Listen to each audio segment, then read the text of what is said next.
First game we got Duval heading to Arrowhead, where the Kansas City Chiefs are 8.5-point favorites. The total set at 52.5. Give me Jacksonville plus 8.5. Give me Kansas City money line. I'm taking the DK special with the money line here. But both these teams keep winning. Jags extend their win streak to 6 games here.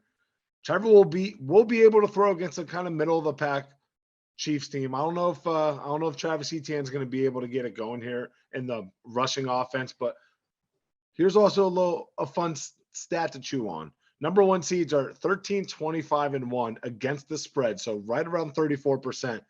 In the playoffs the last 20 years, when they are favored by less than 10 points, they are 8, 22, and 1, which is 26.7% against the spread.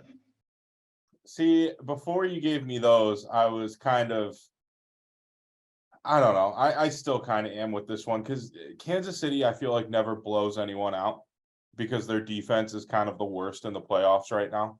Not that it's bad, but it's just not great.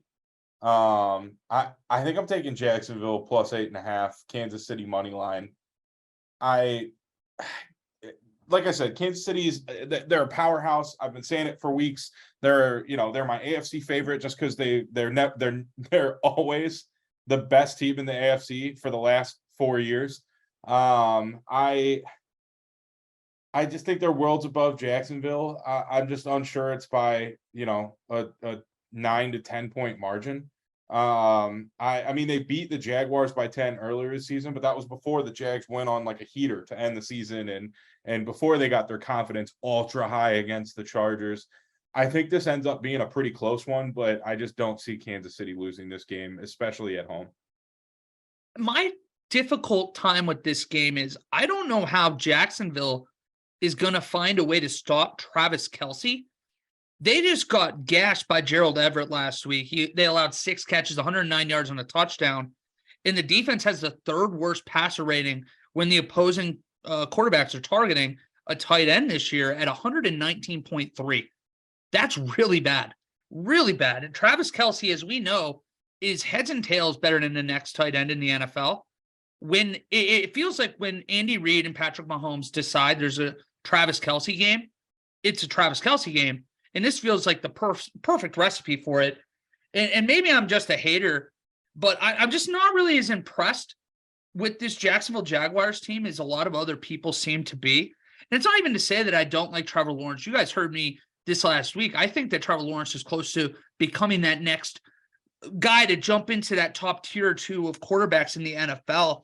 It's just, it feels like an incomplete team. It reminds me a lot of the Bengals at this stage of the season last year, where we were talking, Steven, about how they were just a year early or maybe 2 years early. It's a good team with a very good quarterback that just needs to have the team kind of catch up to him a little bit. So I'm still having reservations too about the wide receivers. We gave a ton of credit to Zay Jones, Marvin Jones, Christian Kirk, but the farther you go into the playoffs, the better the defenses go. And you're going to need to have those elite superstars on the outside to be able to put up points. I just don't see it. The one thing that really scares me too, and I've been shocked, the Chiefs, it feels like a very average defense, as we've all been saying. They have the 2nd most sacks in the NFL.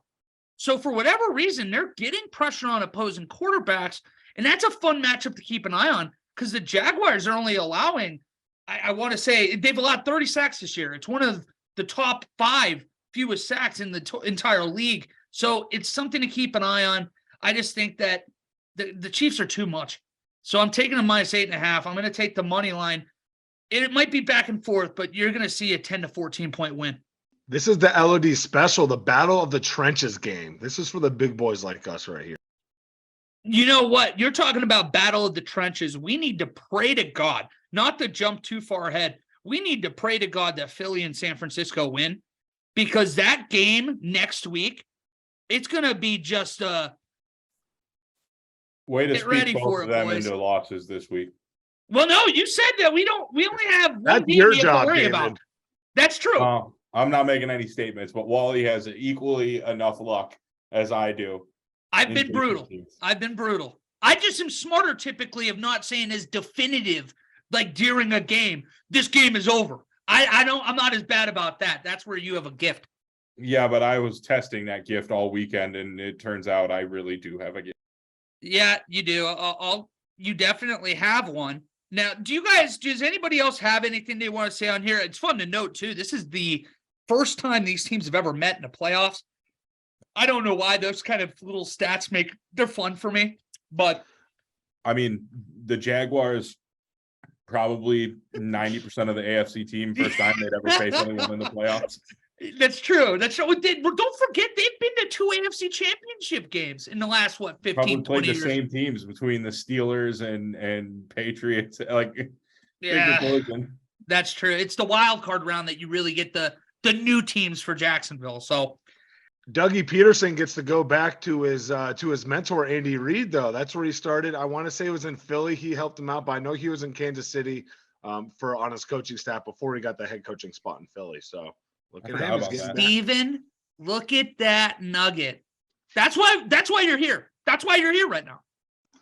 Dude, I'm filled with them. Oh, you just wait. Actually, I think I've already kind of used them all. No, we're gonna call you the value meal because I was gonna say you just got 8 nuggets for us all the time.